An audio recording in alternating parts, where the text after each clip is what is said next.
नमस्कार, KCN TV India में आपका स्वागत है। मैं हूं माया पांडे। आइए डालते हैं ताजा खबर पर एक नजर। झरिया को लूटने वाले झरिया बचाने की बात कर रहे हैं। जब जब चुनाव आता है झरिया बचाने की बात की जाती है, परंतु झरिया उजड़ते जा रहा है और आज स्थिति यह है कि यह अपनी अंतिम घड़ी गिन रहा है, यानी वेंटिलेशन पर है। झरिया बचाने की बात करने वाले ही झरिया को लूटने का काम किया है। उक्त बातें आज प्रेस कॉन्फ्रेंस के दौरान घटक दल यानी झारखंड में तीसरा मोर्चा के उम्मीदवार और राष्ट्रीय जन क्रांति मोर्चा झरिया विधानसभा प्रत्याशी जहीरुद्दीन खान ने कही। श्री खान ने कहा कि झरिया को बचाने की बात झूठा आश्वासन और वोट लेने का एक तरीका है। इसलिए उन्होंने कहा कि अगर उन्हें झरिया विधानसभा की जनता ने नेतृत्व प्रदान किया तो न्यू झरिया धनबाद शहर के आसपास पूरी सुविधा के साथ बसाने के लिए पहल की है और इसे अमली जामा पहनाया जाएगा। न्यू झरिया बनने पर झरिया की जनता स्वात इस झरिया को छोड़कर चली जाएगी, जहां जान माल सुरक्षित रहेगा और सरकार को भी फायदा होगा। सरकार भी काफी तेजी से जल रहे कीमती कोयले को निकालकर मालामाल हो जाएगी।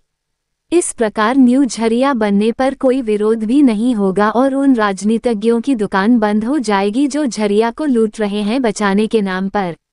श्री खान ने ये पूछे जाने पर कि आप अपनी टक्कर किससे मानते हैं, इस सवाल के जवाब में उन्होंने कहा कि उनकी टक्कर सीधे सीधे उन माफिया शक्तियों से है जिन्होंने झरिया को बरसों से लूटने का काम किया और एक बार फिर चुनावी मैदान में हैं। श्री खान ने कहा कि झरिया में सर्वाधिक समस्या विस्थापन के साथ साथ लोगों की जान और माल को बचाना पानी प्रदूषण की है। इस मौके पर मुख्य रूप से उपस्थित राष्ट्रीय जन क्रांति मोर्चा के राष्ट्रीय अध्यक्ष मौलाना अब्दुल मोबिन रिजवी ने कहा कि झारखंड में तीसरा मोर्चा में हमारी पार्टी राष्ट्रीय जन क्रांति मोर्चा शामिल है। 15 राजनीतिक दलों का घटक दल मिलकर पूरे झारखंड की 81 सीट पर चुनाव लड़ रहा है। झारखंड के 25 वर्षों के इतिहास में 13 मुख्यमंत्री बन चुके ये झारखंड का दुर्भाग्य है। यहाँ बेरोजगारी की प्रमुख समस्या है। लोग बाहर जाते हैं प्रवासी मजदूर के रूप में और मौत को गले लगाते हैं। उन्होंने कहा कि उनका घटक इस बार चुनाव में अच्छा प्रदर्शन करने जा रहा है। उन्होंने कहा कि झरिया में हमने वरिष्ठ पत्रकार जहीरुद्दीन खान को अपना प्रत्याशी बनाया है, जिनकी झरिया विधानसभा में अच्छी पकड़ है बुद्धिजीवियों के बीच, हर जाति और समाज के बीच, इसलिए यहां हमारी जीत सुनिश्चित है। इस मौके पर मुख्य रूप से अधिवक्ता अंजन सिम्हा, शिशिर कुमार मिश्रा, सुनील सिंह, जावेद खान, मोहम्मद जमालुद्दीन, अमित सिंह, मोहम्मद मुजाहिद, स्वर्णिम नारी शक्ति सुरक्षा फाउंडेशन की चेयरपर्सन माया पांडे, रूबी सिंह बड़ी, रूबी सिंह काउंसलर, मुजफ्फर हुसैन, शिव शंकर यादव, नौशाद खान, गुड्डू खान, जमाल खान, इमरान खान आदि ने सशक्त प्रत्याशी जहीरुद्दीन खान को जीत की अग्रिम बधाई दी। आपको बताते चले कि जन क्रांति मोर्चा के प्रत्याशी जहीरुद्दीन खान सोमवार 28 अक्टूबर को अपना नामांकन पत्र दाखिल करेंगे।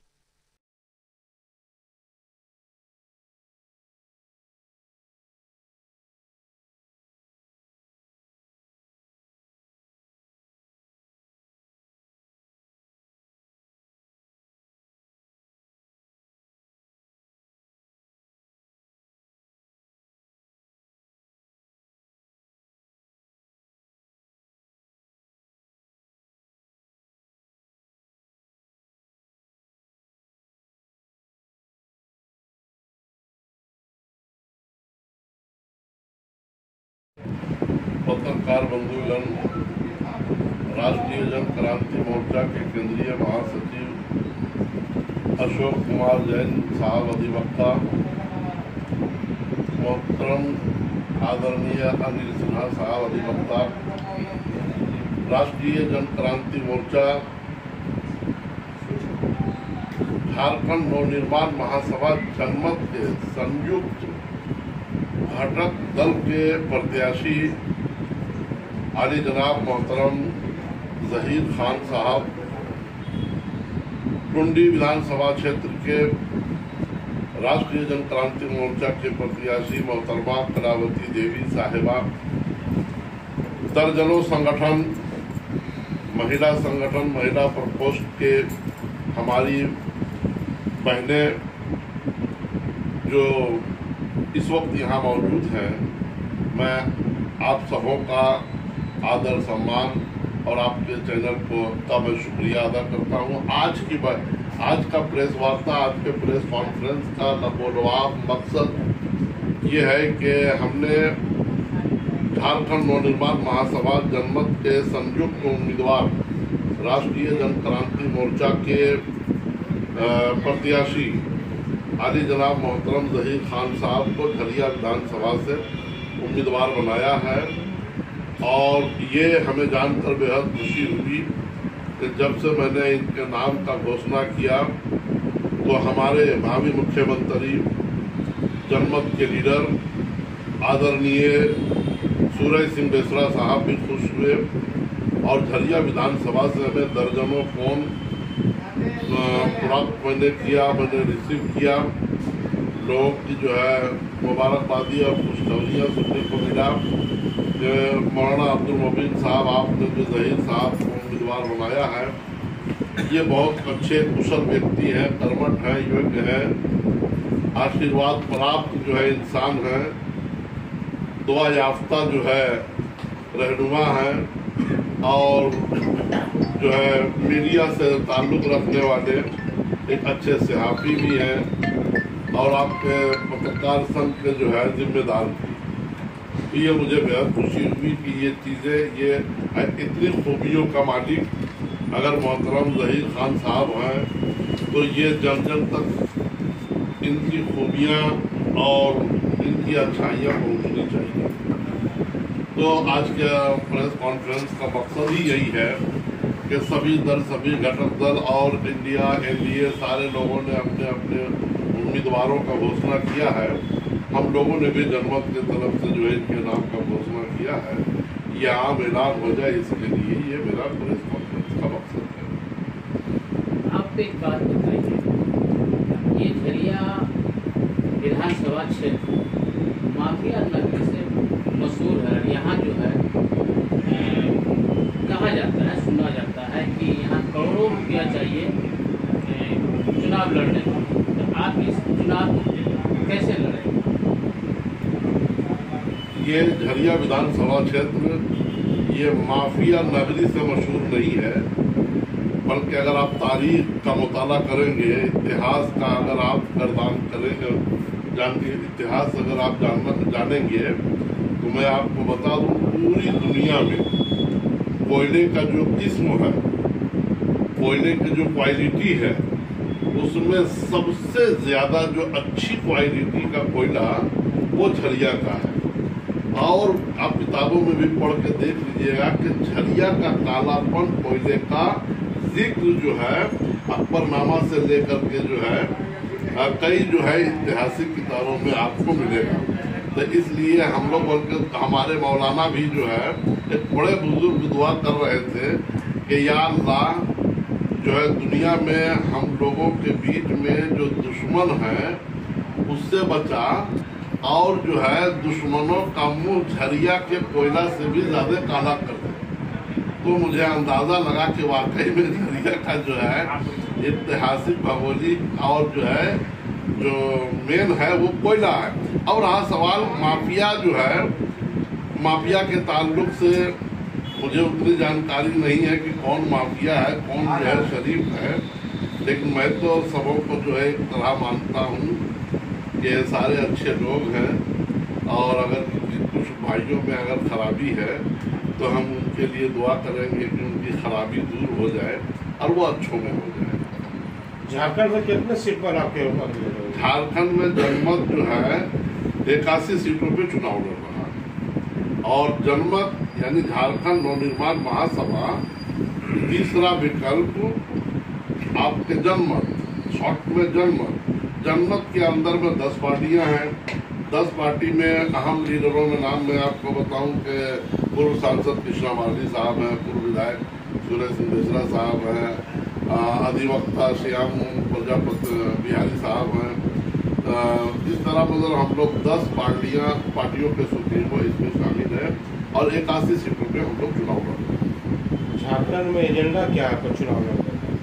झारखंड का जो एजेंडा, इसमें बहुत ज्यादा तय करने की जरूरत है नहीं। झारखंड बने 24 साल हो गया और 24 सालों में 13 मुख्यमंत्री बने, ये भी एक इतिहास है।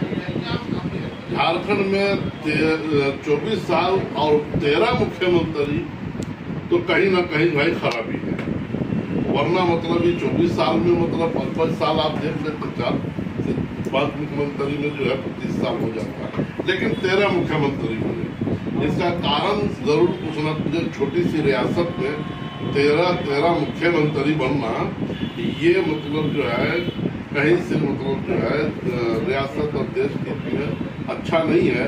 तो इससे साफ जाहिर होता है कि यहाँ के जो है इस राज्य को इन लोगों ने विकास नहीं किया बल्कि विनाश किया और झारखंड के इमेज को डैमेज किया। तो ये सारे मुद्दे हैं। पलायन रुक नहीं रहा है, जवान बच्चे जो है परदेश में कमाने के लिए जा रहे हैं, शादी होती है, अभी दुल्हन के हाथों के मेहंदी सफेद भी हथेली सफेद भी नहीं होती, और खबर आती है कि प्रवासी मजदूर का जो है इंतकाल हो। 5 साल बीत गया, सिर्फ आ गया कि आरएसपी कॉलेज का जो है वो अभी प्रस्ताव पारित हुआ।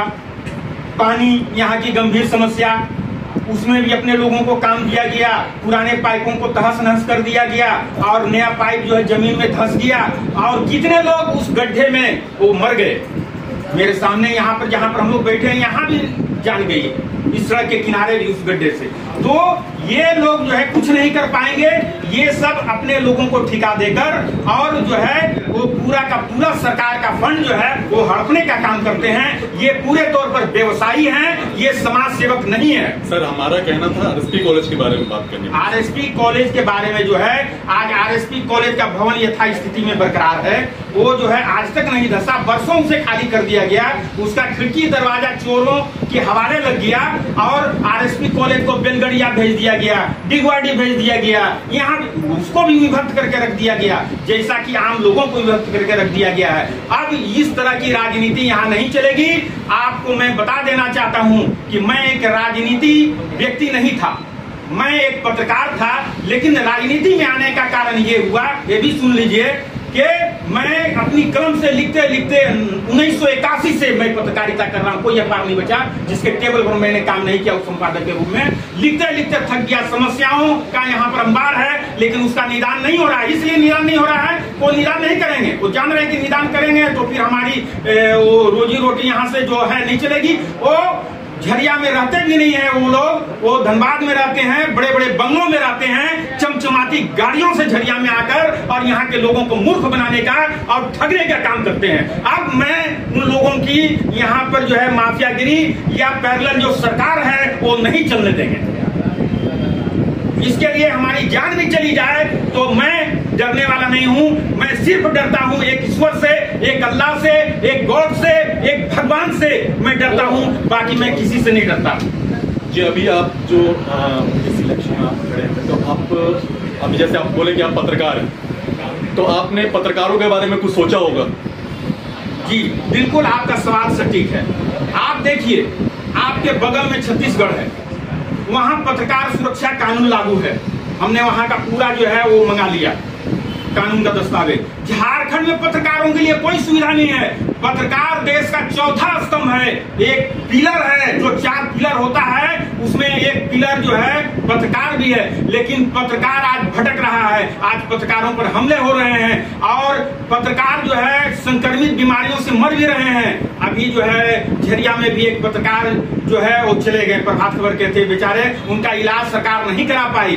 तो मैं पत्रकार सुरक्षा कानून, अगर यहाँ के लोगों ने मुझे अपना समर्थन दिया, नेतृत्व प्रदान किया, तो मैं विधानसभा में जब जाऊंगा तो पत्रकार सुरक्षा कानून को लागू कराऊंगा। और पत्रकारों के लिए जब सुरक्षा कानून लागू होगा, उन्हें आवास मिलेगा, उन्हें चिकित्सा मिलेगा, उन्हें पेंशन मिलेगा, उन्हें और क्या है कि अभी पत्रकारों पर कुछ मामला होता है तो थाना में जाके कोई भी उल्टा सीधा कर दिया, केस हो जाता है। पत्रकार सुरक्षा कानून कहता है कि जब तक एसपी अपने स्तर से जांच नहीं कराएंगे, जिला के कप्तान, तो पत्रकारों पर जो है थानेदार को केस करने का कोई पावर नहीं है।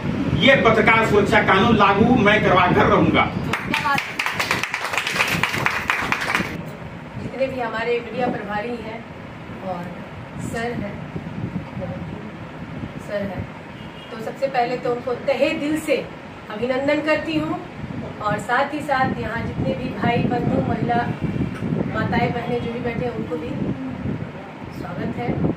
और मैं माया पांडे एज ए स्वर्णिम नारी शक्ति सुरक्षा फाउंडेशन की चेयरपर्सन हूँ और मैं आज यहाँ पे आई हूँ अपने भाई के लिए। मेरा भाई खड़ा है, आप लोग देख सकते हैं राष्ट्रीय जनक्रांति मोर्चा में, तो आप लोग इनका सपोर्ट कीजिए, इनको बढ़ावा दीजिए और हमेशा ये ऊंचाई पे जो भी उनका ऊंचाई है, जो भी इन्होंने सोचा है, उस पर हम लोग हैं इनके साथ कदम से कदम मिला के।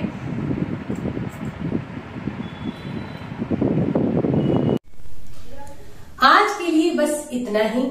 हम फिर मिलेंगे जल्द। आप बने रहें हमारे साथ। KCN टीवी इंडिया की पूरी टीम को दीजिए इजाजत। नमस्कार।